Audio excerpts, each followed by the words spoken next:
1997 की जबरदस्त hit film border के लगभग 30 साल बाद हम एक बार फिर 1971 के भारत पाक युद्ध के दौर में वापस जा रहे हैं।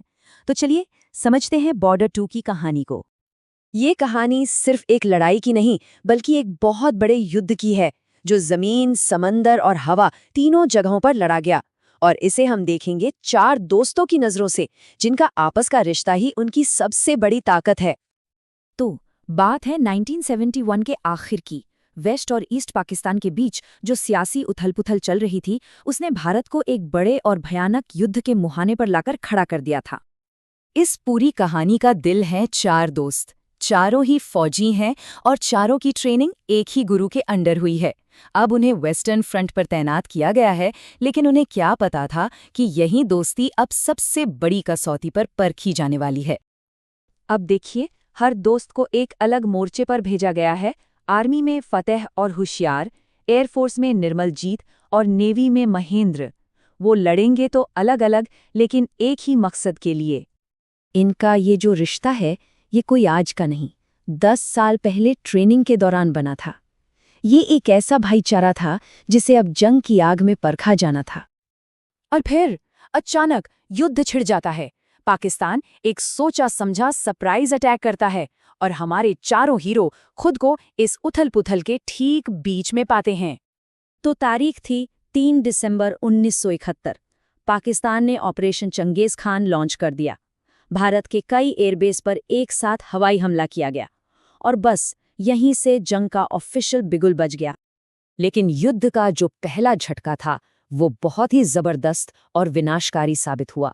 शुरुआती हमलों में ही 4 में से 2 दोस्तों को ऐसे हालात का सामना करना पड़ता है जिसकी किसी ने कल्पना भी नहीं की थी।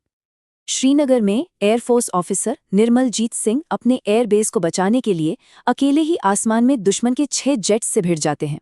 वो नामुमकिन को मुमकिन कर दिखाते हैं, लेकिन देश के लिए सर्वोच्च बलिदान दे देते हैं। और ठीक उसी वक्त समंदर में महेंद्र सिंह रावत के नेवी जहाज पर एक पाकिस्तानी सबमरीन टॉर्पीडो से हमला कर देती है। वो अपने पूरे क्रू को तो बचा लेते हैं, लेकिन दुश्मन की सबमरीन को तबाह करने के लिए अपने जहाज के साथ ही समंदर में समा जाते हैं। जब मेजर होशियार सिंह तक अपने दोस्तों की शहादत की खबर पहुंचती है तो वो गम और गुस्से से भर जाते हैं। वो कसम खाते हैं कि वो अपने भाइयों के बलिदान का बदला जरूर लेंगे। अब सारा दारोमदार एक आखिरी निर्णायक लड़ाई पर आ टिका है। जरपाल और मुनव्वर तवी की जंग के मैदान ही अब ये तय करेंगे कि इस युद्ध का नतीजा क्या होगा। यहाँ कहानी का क्लाइमैक्स 2 अलग-अलग जगहों पर एक साथ चल रहा है। एक तरफ होशियार जरपाल पर कब्जा करने के लिए एक दिलेर हमले को लीड कर रहे हैं, तो दूसरी तरफ उनके गुरु फतेह मुनव्वर तवी में दुश्मन के बड़े टैंक हमले का सामना कर रहे हैं। सोचिए, जरपाल में दुश्मन की तादाद कहीं ज्यादा है, होशियार खुद जख्मी है, लेकिन वो लड़ते रहते हैं। क्यों? क्योंकि उन्हें अपने गर्भवती पत्नी से किया वो वादा याद है कि वो अपने बच्चे से मिलने घर जरूर लौटेंगे। हालात बद से बदतर होते जाते हैं। होशियार बुरी तरह घायल हो चुके हैं, उनकी टुकड़ी बिखर रही है और ऐसा लगता है कि अब सारी उम्मीदें खत्म हो चुकी हैं। और ठीक उसी नाजुक मोड़ पर जब लगता है कि सब कुछ खत्म हो गया, वहां पहुंचते हैं फतेह सिंह। अपनी लड़ाई जीतने के बाद वो अपनी फौज के साथ अपने शागिर्द को बचाने आ जाते हैं। अब इन दोनों की मिलीजुली ताकतें वो लड़ाई का पूरा रुख ही पलट देती हैं।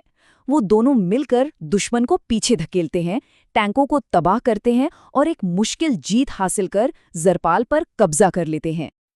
और जरपाल की इसी फैसलेकुन जीत के साथ पश्चिमी मोर्चे पर जंग का ये अध्याय खत्म हो जाता है।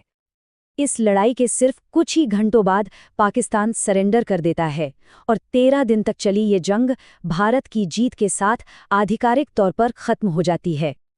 होशियार सिंह घर तो लौटते हैं, लेकिन उससे पहले वो अपने शहीद दोस्तों के प्रति अपना फर्ज निभाते हैं और उनके परिवारों तक पहुंचकर उन्हें आखिरी विदाई देते हैं। और फतेह सिंह, जिन्होंने एक पिछले युद्ध में अपना बेटा खोने के बाद ऊपर वाले से भरोसा खो दिया था, उन्हें इस जीत में आखिरकार वो सुकून मिलता है जिसकी उन्हें तलाश थी। वो गुरुद्वारे लौटते हैं और उनकी खोई हुई आस्था फिर से लौट आती है। तो आखिर में कहानी हमें एक बड़े सवाल के साथ छोड़ जाती है कि एक देश अपनी जीत की असली कीमत कैसे तय करता है। जब उस कीमत को चुकाने वाले उसके अपने ही हीरो होते हैं।